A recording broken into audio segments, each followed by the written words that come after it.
Welcome back to the 8th episode of Inside the Huddle, the show where we take you beyond the lives and into the lives of Alcorn State's finest student athletes. I'm your host, Franklin Rogers, and this week we are going to continue to talk about sports, struggles, and the stories that make our athletes who they are, both on and off the field. Miss Kayla, I appreciate you coming on today and joining me on the show. Tell the world who you are, what you're doing here, how you got here. Okay. Well, first, my name is Kayla Jones. I'm a sophomore here at Alcorn. I play volleyball, and what brought me here, volleyball, pretty much. Sports, you were recruited from sports? Yeah, I was. Where are you from? I'm from Houston, Texas. Okay, so you're from Houston, so not that far of a commute. How far of a drive is Houston to here? It's about 6 hours. People always make the joke, they're like, people who say they're from Houston, they're like, oh, I'm from Houston and I'm also from Houston, but they'll be an hour away from each other. Like Houston to Houston is an hour away. I heard a joke and it was like last week and they were like, when people would say you're from Houston, it could be like a 2-hour radius. No, yeah, Houston is pretty big, but it's small at the same time. Right. Because everybody knows each other, but different parts of Houston, I would say, are about an hour drive. Yeah. How is it like living in South Texas? Do you feel like it's a lot different than Mississippi, even though it's still the South. It's still the South, but what are some differences between South Texas and the rest of the state? Well, I would say, like, living fast and just being in a big city all my life is different compared to, like, a lot of parts in Texas, and then let alone Mississippi. Out here is so much different. I came here from Houston expecting, to come somewhere and see some places like Jackson, and I'm thinking, okay, it's going to be the same, but no, we were a big difference. Sadly mistaken. So you said you were a sophomore. I am. You were recruited here out of high school? Yeah. So you've been here all 2 years. Yep. How did Alcorn reach out to you? Like, how did the recruiting process work? For everyone is different. I know it's a little different for girls and guys. Yeah. I feel like maybe sometimes girls get recruited at a younger age than guys do. Yeah. And I guess for me, I have no idea how volleyball recruiting works, so just kind of take me through that. Well, I was pretty late in my recruiting process. I was supposed to be recruited as a junior, but I ended up being recruited as a senior. Okay. My coach, she would help me out, like my high school coach. Okay. She would help me out, just helping me reach out to schools. I reached out to most of the schools. Having my name out there on certain apps, like it was a couple apps that we used to have. I don't remember the names like that, but we used to. Did you use Twitter? We did use Twitter, and we used Instagram, and Field Level. Field Level was a big app that we used. Wow, that scratches a deep part of my brain right there. I haven't heard of that in a while. That's funny. So I know. So Twitter, it must be a universal thing amongst all athletes. As a football player, I've used Twitter. I know we had a guy. Girl women's basketball, she said she used Twitter, so I think the day and age of social media and recruiting has kind of picked up where it's not like you're sending your tape on a physical, tape where you can send to coaches, or you're having to handwrite mail-in letters. It's all social media. Take me through high school volleyball. Did you play travel and high school? Yes. Or just high school? No. I did like I did AAU volleyball or however? Yeah, I did high school volleyball, and I did club for my last 2 years. So was it one fall, one spring? Yeah. Okay. We started club right at the end of volleyball season, and it would go until the end of the school year. Okay. So how do you feel like both platforms, kind of both areas, helped you get to this level? Do you feel like you took away some goods and some bads from both, or do you think it's kind of pretty much the same?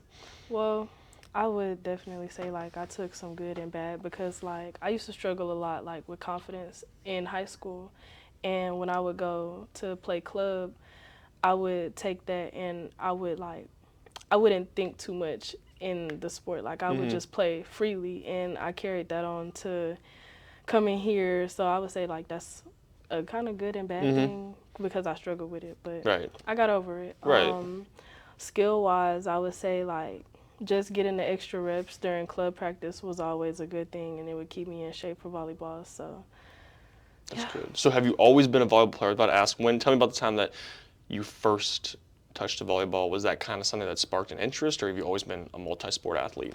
I've always been a multi-sport Okay, athlete. I okay. used to play basketball. I used to play soccer. I used to run track. I There you really go. wanted Good to run cross-training. track. Yes, Yeah. I love track so much. But um, I didn't. I don't know. Wait, can we pause? No, I don't think so. You're the first Oh. person to ask. No, Oh. you're good. No, seriously. Like I said, you're good. Don't worry. It's just us. Okay. Well, basically, I used to do track, and I got a couple offers for track. Okay. So I would have went to school for that, but I was kind of nervous about it because track workouts be hard, and Yeah. I didn't really know if I wanted to put my body through that. Yeah. So I stuck with volleyball, and Of course. The longevity of your career will probably last longer as a volleyball player. We actually had a guy, Terrell Forrest. He was a couple episodes ago, and he said he made a joke. He was like, whatever our warm up is in track practice is like what other sports make you do for punishment. Like the punishments, like us having to do Yes. sprints or suicides at the end of practice is like stuff they do every day. For like that's their training is you our wanna know punishment. something that's so crazy. I say that like all the time when we get in trouble in volleyball. Coach she'll be like, get on the line, and like I really won't have a problem with that because I ran track like my whole life. Right. So that really doesn't faze So me. as a volleyball player, I mean, the court is your side of the court, half of a basketball court, or probably smaller than that, and there's only 6 girls. How important is conditioning in the sport of volleyball? Because it's not really, I mean, it's more of lateral movements more than vertical movements. Well, that depends on the play, definitely. But Okay. I would say it's very important because you only have 6 people, and 6 people have to do an individual job. So, say you play outside, you getting the ball often, so you have to be able to get off the court, transition, go up to block, and do the same thing. It's like a repetitive movement, like all the time. And Yeah, it's like you have to basketball, be- up and down, you up and have to down. be ready to Okay. move like all the time. So as someone who knows absolutely nothing about volleyball, to the people that are watching, they've never watched a volleyball game, the 6 positions are what? You have 2 outside hitters. You have an outside, you have a right side, you have a middle Okay. blocker. Those 3 are front row. Back row, you have your left back, middle back, Okay. and your setter. Isn't one that wears the different colored jersey? No, yeah, that's like libero. Libero. Okay. So going into being a student here at Alcorn, tell me about your experience with being a student athlete. How do you manage practice, classes, meetings, lifts, conditionings? Just tell me about, everyone's different. Every athlete, has a kind of gives a different version of the same question that I ask. Just tell me about, now that the season's over, how do you feel like you've just kind of, looking back on the season, you're like, wow, like I handled a lot. I would definitely say it's hard. Yeah. With all the traveling, it's easier for some people, but I major in biohealth science. I'm Wow, taking that's awesome. taking chemistry. Thank you, by the way. No, congratulations. I'm Yeah, that's taking awesome. Chemistry classes, A&P, bio classes, microbio Wow. classes, a lot of chemistry. Okay. So a lot of those classes have labs that I have to be there for. So like traveling, my attendance is really. I was about to say, I So- think there's a couple, I've heard this before, I'm not sure if this pertains to Alcorn or other universities, but I know for a fact that there's some majors that if you're a collegiate athlete, you can't be you can't do that field of study. Yes. And I thought that was one of them, but I guess not. No, nursing is definitely something that we can't do because Nursing, yeah. I was gonna major in nursing before I came, but I had to change it because it just wasn't gonna work out with volleyball. Yeah. But I mean, it's okay. I find interest in the things that I'm learning in biohealth science. Yeah, and tell me a little bit about that. I think ready. out of the last several people that have been on this show, I think you might have had the most exquisite degree plan, I guess, maybe more challenging to what meets the eye. I mean, how does one get into all this chemistry that you're doing? Well, I want to say like my particular field of work, I want to be in the healthcare facility. Like I want to work with my grandma. Actually, she works in the hospital, and what I want to do after college, I want to be a anesthesiologist assistant before I'm an anesthesiologist. So I want to be that. That's my end goal. That's huge. Yeah. So. You're gonna make a lot of money one day. Congratulations. And you used to work in Houston. Isn't Houston have like one of the largest like hospital like research centers in the country or something, or is it like the University of Houston Hospital or something? Yeah. I think I like saw a TikTok on it like the other day, and it's like this like it's just a massive area of like hospitals in Houston. It's really good. I'm so interested in that. When I was in high school, we had this program where we would do like clinical rotations. We would go to the hospitals and we would shadow the nurses basically. And I've seen people in radiology. I've seen them do X-rays. I've seen this lady. She was recovering from getting her toe amputated. So I've seen a lot of stuff. But I think it's important that you've seen stuff like that at an earlier late stage than later, because the reality of the situation is, you know, doing the work that you're doing. Yeah. Anesthesia, so you're putting people to sleep basically. So I think that is it the risks that, you know, the liability, is it the liability that is held in your hands that is why people make so much money? Is it because, like, what if they don't wake up from the anesthesia, or you give them too much of a dose, and it's that something why? that you really have to pay attention to, and you have to be a responsible person, and I feel like you have to also be like very disciplined, because like with the classes that come in, you know, learning everything that you need to be able to what's the word? Meet the requirements basically, like for that job. Like, it's a big responsibility. You got a lot of people's lives in your hands. Right. So as Alcorn being a 4-year institution, is this like you go here for 4 years, get your degree, and then you got to do like residency, internships? Do you have to go back to like doctorate school, PhDs, masters? Like, how does that work? I'm sure you can't become an anesthesiologist just off a couple years of school. No. So I thought what's the process? How many years are you going to be in school for? About 6 to 8. Golly, man, you're like not even halfway there. I'm just being honest. Oh, wow. But I prepared for it. What gave me a little bit of motivation, basically, one of my friend's parents ended up telling her that she had all her life to work, and you could really be in school however long you want. And that's really how I've been moving. Okay. But as athletes, you know, we are blessed to be in a position where we are on athletic scholarships. So I think that most of the athletes that I've had on, I think all of us were on full scholarships. You know, we're on athletic scholarships, and that's why, you know, we're called here out of state, and that's how we all ended up here. But that only gets you through so much. I mean, what do you think that you're going to go to after all? Are you going to go back home? Do you want to go back to Houston? Would you work in any hospital in any city? Would you go to school anywhere? It just kind of depends. You're going to play it by ear? I would say it really depends. Okay. Like, right now, I'm just going with the motions. I have a plan, but I'm also prepared for, you know, anything. To kind of move, to flex whenever. Okay.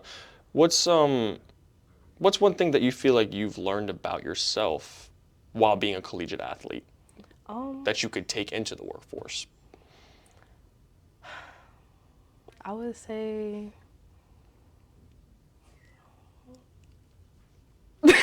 Don't say it. Hey, listen, man. I'm like, wait. Take your time. Seriously, I know you're thinking there's a lot of great attributes to coming to being a student athlete. If say you're in a job interview one day, and the dude with the white lab coat, you know, he wants you to hire to be an anesthesiologist, and he's like, I hire athletes. I think athletes are the best. Like, what's your best quality trait that you feel like because you're an athlete, like you want it more than the other contestants that may be applying for the same job as you are? She's got nothing to offer, guys. No, I would just say because, like, I feel like I deserve it. Yeah. Like, not because you're handling a lot, so I imagine I do think you deserve it. I mean. Yeah, not just because, like, oh, you know, you were handed an athletic scholarship, but because, like, I work for it. So I work for it on the court. I work for it off the court, and I feel like. Look, to be completely transparent with you, my people, I watched my people struggle growing up. Okay. So I feel like I owe it to them more than anything. Okay. That's a great answer though. I'm serious about this. Yeah, so you like, have the tenacity and the will to do better than your parents. Yeah. Which I'm sure your mom and dad and your grandma will be very proud of you making $5 million a year, putting people under for a living one day. What about being in a locker room and being a teammate to all these girls on your team? How do you think that's going to translate to like working in? I mean, you're going to work in like the emergency room and an operating room. So what about like being a teammate is kind of like the same thing as like being on a team in the hospital? You can't do everything by yourself, and you can't Mm. expect everybody Yeah, to look at you of for course. everything. I think it's pretty much the same thing. Yeah. Like, you can't go into the hospital, or you can't walk into, the gym thinking, oh, I'm gonna get everything done. I'm gonna do all this, and this. Yeah, yeah. Everything is like, it includes teamwork. Everybody has their role. Yes. Don't try to be the superstar. Just do your job. Yeah. Okay, I get that. What And you just have to be the best at your job. the best at your job. Hey, but like I said, being athletes, I mean, we want the strive to win, and I don't want to be second place. And I'm sure that taking this off the court and into whatever field of career field you may choose to do one day, I think that being an athlete will definitely maybe give you a little bit of a head start. Yeah. Like I said, this is a lot of responsibility. It's a lot of pressure. The liability, I'm sure, is out the roof. You being that leader, do you feel like you're more of a silent leader, just kind of, hey, lead by my example, like what I do, just follow me, or are you more of a vocal, like yelling, screaming at the girls, telling them what to do? Okay, definitely not a vocal Okay, woman. because some people are. I don't know. I would say a silent leader. I prefer to follow somebody who is, leading by example. Mm-hmm. So I would rather lead by example. Like, I Yeah, especially that's don't fair. want to talk to nobody crazy, knowing that I'm not, You're not perfect. Yeah, okay, no, I get that. Like, I get that. How do you deal with performance anxiety or the pressure of competition? That's a good one. As an underclassman, you're still kind of finding your way. You've got a couple years left, but you have had a couple years to play. Yeah. And I'm sure you've played you've played some big schools here at Alcorn. You've played some higher level, higher competition. Definitely. How do you, right before you're about to run out the tunnel, how do you, what's your thing? I just try to give myself grace. I'm not perfect, and Okay. I don't go out there expecting to be perfect. I just try to give it all I got. And Don't bully yourself. Yeah, definitely. Don't be too hard on And yourself. I could learn a lesson from that. Definitely don't want to give up on my team. I have Yeah, of people who course. rely on me. I have, I love this sport. Yeah. And Being reliable, I think, holds its worth and weight is just as strong as being trustworthy or being dependable or just be irreplaceable. yeah, I think, I try to keep a positive mindset. Yeah, of course. I've been through it where, loss of confidence, lack of motivation, but we have nothing to lose. That's what I tell It's my a great teammates. mindset. That's what I tell my teammates. That's how I am. all the I'm like, I got time. nothing. I have nothing to lose. Right. How are you? 19? Yep. 19, 20, 19, 20, 21. As athletes, go out there and just hit the ball as hard as you can. Exactly. You got literally. In 30 years, we're probably not going to be thinking about it that much. I'm sure I'm not going to the NFL, and you're not going to the Olympics, which I hope you go to the Olympics one day. I will be your biggest cheerleader if you do. But, hey, if you go end up being an anesthesiologist and you doing your thing, then I'm cool with that too. Share me one memory, one time that you learned a valuable lesson from a loss or mistake on the court. Something where you really messed up. You cost your team. But how did you take away from that? Because it's never a loss, it's always a lesson. So True. using that mindset, that positive mindset, what are some lessons that you've learned maybe this season? This season, definitely. Okay. So, we're going to kind of get personal. Okay. I went to the hospital a couple weeks ago, actually a couple months ago in September. Okay. And this was during the season, and it was kind of a big deal. I was going through something real bad, it was just really bad mentally. So non-contact injury. No, Okay. no. Okay. This was just a mental thing. Okay. I needed a mental reset. Of course. And taking that time off away from my teammates, away from school, just, taking time, like It's important. I said. I just took the time to realize, you can only really be your biggest enemy. Ain't nobody telling you no but yourself. Yeah. A lot of great wisdom and insight from you today. I think that apart from maybe some of the other people we've had on the show, I think that despite maybe the season, how the season gone, and some of the ups and downs that you've gone through. I think that your resiliency and your determination throughout it all, and that's something I commend you for. I'm very proud of you for that. I think that being a leader and handling I failed chemistry like 3 years in a row in high school. Like I can't even count on my own fingers, let alone do all this homework. And you're on the bus and you're traveling to Houston, you're going to Birmingham, you're going all these places. So I think you're doing a great job. Thank you. And I would like to, it's always, like I said, it's always a lesson. It's never a loss. And No, you yeah. still got a couple years left. What, you got 2 years eligibility left? Mm-hmm. So you're gonna plan on staying? Yeah, of course. Go Braves, right? We gotta say that on the camera so the coaches don't. Go we're Braves. staying, Go coaches. We're Braves. staying. Yeah, we're staying, guys. We ain't going anywhere.